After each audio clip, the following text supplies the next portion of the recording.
Something has been going on with the CGI in Marvel in recent years.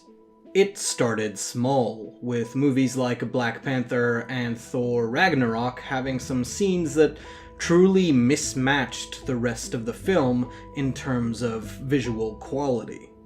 But now, well, it seems like every other CGI-heavy scene in Doctor Strange and Thor Love and Thunder feels like an animated cartoon, with floaty characters whose actions have no weight or impact.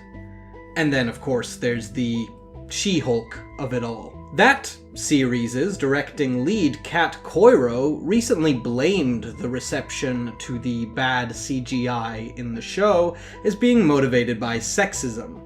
And while that may be partially true in the context of that show, she's actually very carefully sidestepping what the question she was asked was actually about. And that question was about how Marvel and Disney treat their VFX and CGI teams. And it's that poor treatment that has been weighing on the MCU's CGI and will continue to negatively impact it moving forward. It's why movies with infinitely smaller budgets than Marvel films end up looking so much better. And it's time more big-name creatives working with Disney stood up and actually said something about that treatment of their fellow artists. But what is the issue exactly? Well, let's dive into that, shall we? And as always, with these, my sources are all below for you to reference at your leisure. Many VFX artists have recently come forward with various horror stories about what it's like to work for Marvel. They describe torturous conditions where a good week at work is only 6 days and 64 hours long. They talk about colleagues having anxiety attacks in person and on the phone, crying at their desks while others continue to work around them, and leaving the VFX industry altogether. Those last ones are artists who are so squeezed of their talent and passion that they can no longer do the thing it is they wanted to do. As one of these former artists put on a recent Twitter thread, "They're a horrible client," he says about Marvel, "and I've seen way too many colleagues break down after being overworked, while Marvel tightens the purse strings. The issue is Marvel is too big and can demand whatever they want. It's a toxic relationship." And that's exactly the problem. To quote The Guardian, an unnamed artist described Marvel as so successful, dominant, and prolific that visual effects houses scramble to undercut each other in the hope of landing the next commission. But they then tend to be understaffed, trying to do more with less. And Marvel is perfectionist to a fault, ordering changes late in the process, far in excess of a typical client. So Marvel is so big, such a big name to have on a client list, that different animation studios all pile in to try and win them as a client. And the way they do that is by offering them more for less. They'll let Marvel walk all over them when it comes to the amount of work they offer, the number of revisions to that work that Marvel gets to ask for, and of course the turnaround times on that work. And they offer all those extras at a lower cost. That means doing all that extra work with fewer employees who are paid less, and usually will work for little to no paid overtime.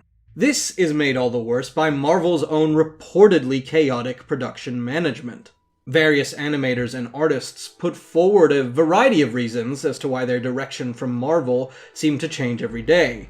You can blame everything from corporate executive interference to pivoting at the last minute due to market testing, but the one thing most of them highlight across these various reports is that Marvel tends to hire presumably cheaper directors who have much less experience working on films filled with big visual effects. Those are the directors who have come from TV shows or smaller markets. That then puts immense pressure on the VFX artists who have to fill that gap. And the thing is, most of them are really big fans of those Marvel properties, because guess what? A lot of artists are big ol' nerds. But as Joe Pavlo, an Emmy award-winning VFX artist, told The Guardian, All the goodwill in the world just evaporates when everything gets changed and they decide they're replacing that character with a different actor or changing the entire environment. They're now in a pizza restaurant instead of a cornfield. It can be that extreme at the very last minute. But it's not just last-minute changes. Marvel also have a uniquely difficult request for many of these studios. They ask for final render quality VFX while they're still in the middle of production. That is a highly abnormal practice, with most films using rougher cuts while still shooting. Presumably, Disney, Marvel ask for these incredibly time-intensive final renders both as a resource for their less experienced directors, and so they can make changes if it turns out what they asked for isn't actually what they wanted. On top of that, they ask for multiple versions of these final renders in mid-production. One final render is time and labor intensive. Multiple versions at that level of quality shoot the workload beyond the stratosphere. But Disney Marvel don't care. They want multiple final render quality versions of a scene because they lack direction.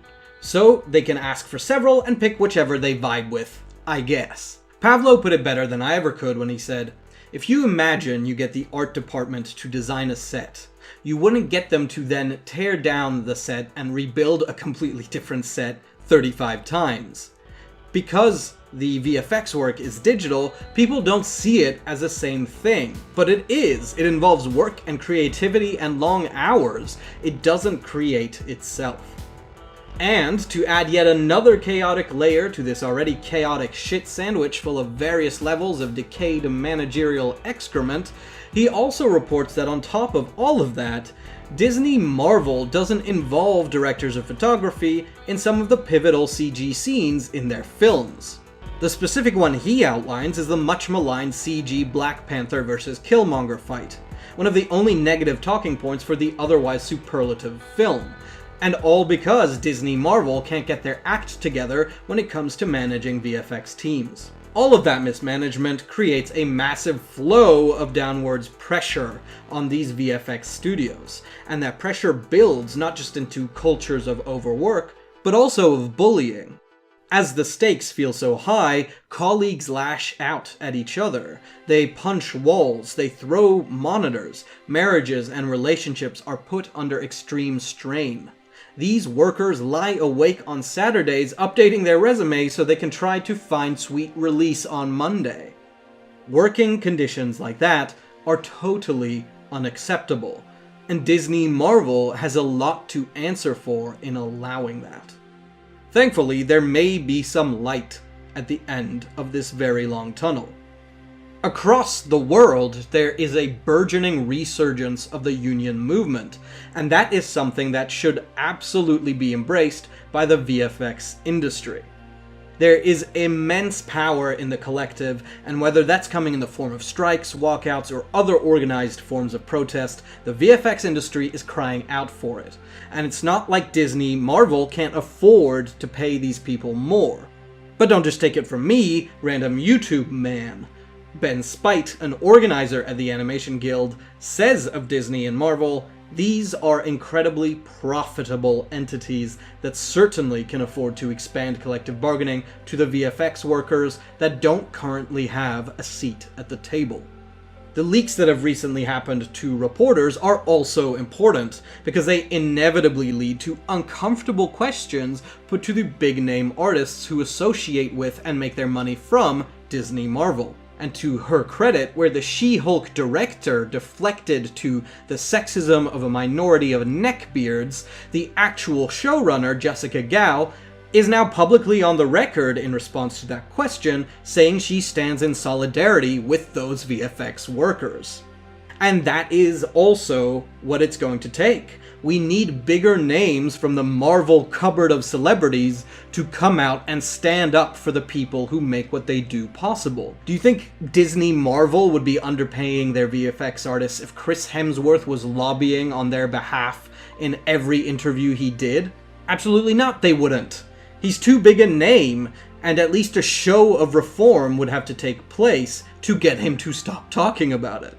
This would put real and immense pressure on Disney to clean up their act, And until they do, I'm gonna have to keep making these videos about them, and more importantly to probably most of you, their CGI is going to continue to look quite bad. Because that's what happens when you give artists no time, constant revisions, and work them until they have nothing left to give. And if you're hoping for any proactive solutions from Disney Marvel itself, well, there's one thing that all of these reports have in common.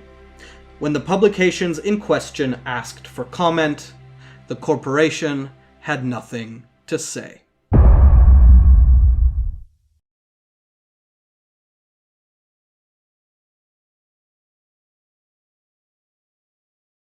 This episode is brought to you by She-Hulk.